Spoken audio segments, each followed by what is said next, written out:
A lot to say about North Korea's nuclear test. Donald Trump pointing the finger at his rival, Hillary Clinton. The Republican nominee says North Korea's nuclear ambitions only escalated during Clinton's tenure as Secretary of State. Sunland Serfati reports. Donald Trump is trying to blame Hillary Clinton for the rise of North Korea's nuclear capabilities. It was announced that North Korea performed its fifth nuclear test, its fourth since Hillary Clinton became Secretary of State. It's just one more massive failure from a failed Secretary of State. But Trump did not say what he would do to respond to the provocations if he were president. Campaign refused decades-old U.S. policy. Now, wouldn't you rather, in a certain sense, have Japan have nuclear weapons when North Korea has nuclear weapons? And they do have them. They absolutely have them. They have no carrier system yet, but they will very soon. And Trump is facing more fallout on another foreign policy front. He is really very much of a leader. After his praise Wednesday of Russian President Vladimir Putin. What about invading other countries as leadership? What about running your economy into the ground as leadership? What about persecuting LGBT Russians as leadership? And now a controversial interview is adding fuel to the fire, with Trump appearing on Russia Today, a Russia state-funded TV propaganda channel. The Trump campaign is trying to downplay the appearance, calling it a favor to the interviewer, Larry King. Former CNN superstar Larry King has a podcast, and Mr. Trump went on his podcast. Nobody said it was going to be on Russian TV. Who are you voting for? But the substance of the interview is what is also raising eyebrows, with Trump blasting the U.S. media on Russian TV. An odd context given not only the lack of press freedom in Russia, but the epidemic of assassinations of journalists in Russia who challenge the Kremlin. The media has been unbelievably dishonest. I mean, they'll take a statement that you make, which is perfect, and they'll cut it up and chop it up. And he downplayed concerns about Russia meddling in U.S. politics, dismissing reports that Russia hacked the Democratic National Committee, despite officials saying there is little doubt the country was behind the hack.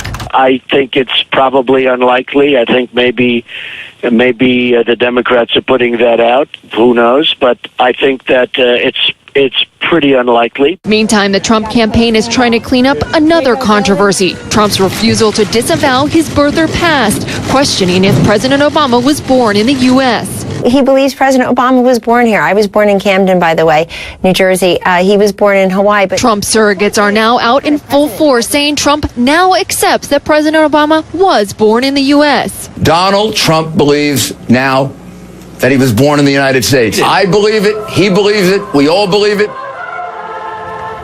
Hillary Clinton, meantime, is condemning North Korea's nuclear test, and the Democratic nominee says she supports President Obama's call to strengthen sanctions. Clinton also argued that Trump doesn't have what it takes to address the threat from North Korea. Here's Joe Johns with that. Hillary Clinton is offering a full-throated condemnation of North Korea's latest nuclear weapon. The Opuk military base. Moscow putting on a huge show of force. War games from land, air, and sea. In Crimea, the territory Russia annexed from Ukraine a little over 2 years ago. The Russians are sending a very clear message with these large-scale and complex military drills. Their forces are entrenched here in Crimea, and they're ready to fight anytime. The maneuvers are called Kafkas 2016 and take place not only in Crimea, but in Russia's entire southern military district right on the border with Ukraine.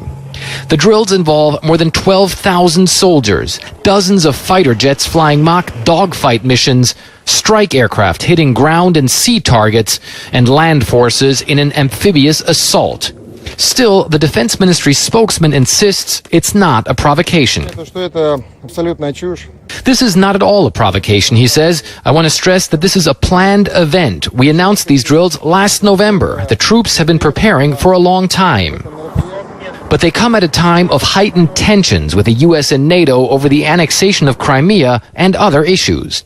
The Russian Air Force intercepted a U.S. P-8 naval aircraft in the region just as the drills were getting underway. And only 3 weeks ago, Russia accused Ukraine of trying to smuggle operatives into Crimea for sabotage operations, a claim Kiev denies. The Kafkas military drills will likely cause more unease in Ukraine and Eastern European NATO member states. Russia's military chief of staff says the initial assessment is that they went smoothly. We need to fully analyze everything, he says, but these drills were very beneficial to the southern military district and for the troops from other districts involved as well. With Russia and the West at odds over Syria and Ukraine, Moscow is continuing to advance and refine its armed forces for all the world to see. Fred Pleitgen, CNN at the Opok military base in Crimea. Sunday marks a somber anniversary in the United States. 15 years since the attacks of September 11th. The U.S. House of Representatives Friday approved legislation allowing victims of those attacks to sue the government of Saudi Arabia. The Saudi government has denied any involvement, even though most of the hijackers were of Saudi descent. The U.S. Senate passed that same bill back in May. It has very little chance of becoming law. The White House has promised to veto it. Thanks for joining us for CNN Newsroom. We'll have more news right after this break.